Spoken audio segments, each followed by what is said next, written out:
2 izraelit për të cilët u tha se ishin punëtor ndërtimi kanë vdekur sot, si pasojë një sulmi me raketa që Irani kreu në Izraelin qendror.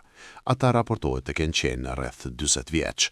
2 tjerë kanë pësuar lëndime të randa nga copzat e një rakete e cila fillimisht ra në një rrugë të asfaltuar. Gjithçka ndodhi shpejt, kishte një ushtim dhe pastaj erdhi shpërthimi. Nuk ja dolëm as të shkojmë në strehimore, tha njëri nga punëtorët që shpëtoi pa dëmtuar në këtë sulm. Ekipet emergjente dolën shpejt në vendngjarje, por pa mundur të ofrojnë ndihmë për shpëtimin e jetës 2 viktimave.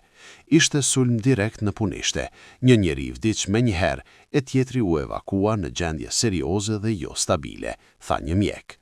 Pos në njerës, raketat iraniane shkaktuan dome materiale në ndërtesa e makineri. Ky është një ndër rastet e ralla kur projektilet e Teheranit arrin të qëllojnë tokën izraelite.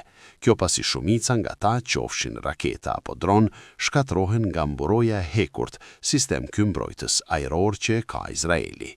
Një rast tjetër më i rëndë se ky i sotmi pati ndodhur javën e kaluar, ku vdiqën 8 veta pasi Irani arriti të qellojë qytetin Beit Shemesh afër Jerusalemit.